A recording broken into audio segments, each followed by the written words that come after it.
Hey folks, welcome to the 30 Days to Learn Adobe After Effects course. My name is Vincent Nguyen, and today in this lesson we're going to be discussing about 3D layers, the reaction in 3D space, and transform properties within Adobe After Effects. Let's get started.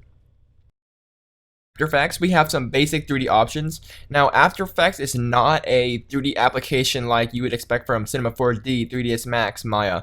It's actually a 2.5D is what a lot of people call it, and I'll show you why in a second. So if I create a new layer, new, solid, we'll call this box, and we'll make it 640 by 640 and hit OK. Just so we have this very nice big box here. And I'm going to hit S on the keyboard to scale it down just a tad. So now we have a box here. And if I hit P on the keyboard to bring up the position, we can move it along the X axis as such, and we can move it on the Y axis. Very straightforward, and you're just moving this box in 2D space, a flat composition, and we're just moving it on the same plane here. Nothing too complicated. And if I hit R on the keyboard and to bring up the rotation, you can see that we just have a very simple rotation parameter, and we're just rotating our cube 360 degrees.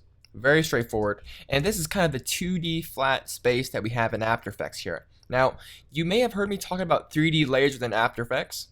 Now, to create a 3D layer, you want to select your layer here, and then toggle your switches / modes until you see this little cube icon here, and then under your layer, hit the cube icon for your layer. And as you can see, we have a different parameters available to us now. So let me just hit P on the keyboard. I'm going to uncheck the 3D cube here.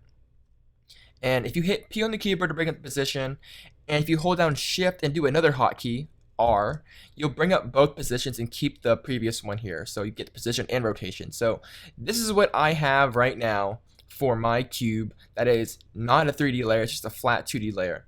Now, when I enable the cube, pay attention to the position and the rotation here. You can see that once we convert our layer to a 3D layer, we have an additional position axis here, and this is the Z axis, so this is pretty much controlling the depth of the object in 3D space. And then we also have the orientation in space here, as well as the rotation. So we pretty much have a lot more control over our 3D object within the 3D space within After Effects. But this object here may react like a 3D layer, but it's actually a flat layer reacting into space. Now, I know that may not sound very clear, but let me just show you. If I create a new camera here, and we'll talk more about cameras a little bit later in the series here. I'm going to create a camera, and then I'm going to rotate around this box here. And you can see that, yes, we have an actual box layer, and we can rotate it, move it in 3D space, as you see here. But as you can see, the actual box is not 3D, it's not extruded, it's just a flat 2D layer, but in a 3D space environment.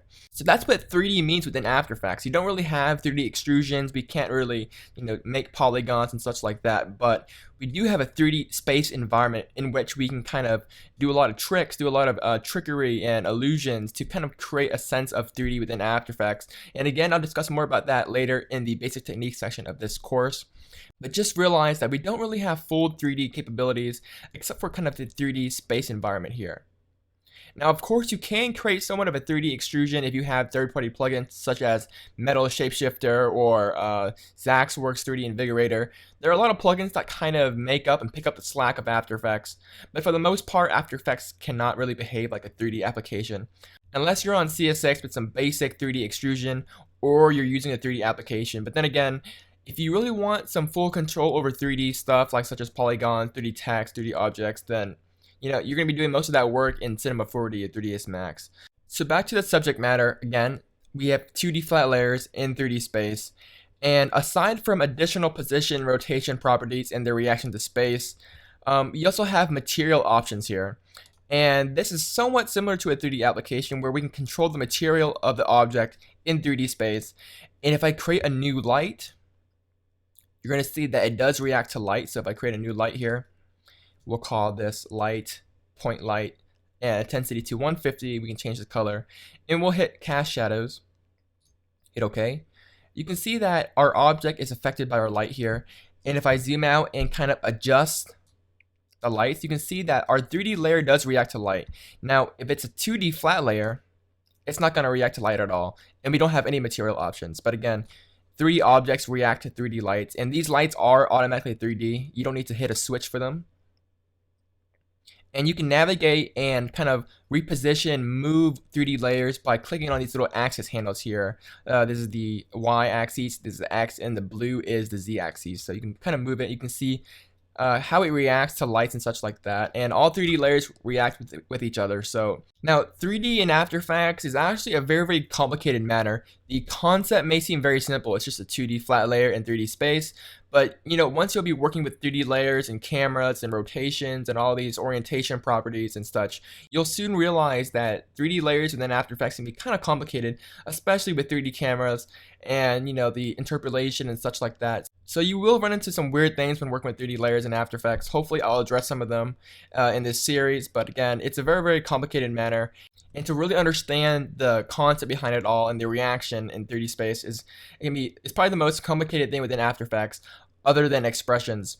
But this has just been a really basic, quick overview and rundown of how 3D layers react within space and After Effects, and how 3D objects have different transform properties. So in the next lesson, we're going to be talking about the camera tool and exploring the different types of camera tools you have within After Effects, such as the orbit tool and the pan tracking tool. So look forward to that. If you guys have any further questions, don't hesitate to leave me a message or comment in the forums. I'll get to them as soon as I can. Once again, guys, my name is Vincent Nguyen, and I'll see you guys in the next lesson. Bye, guys.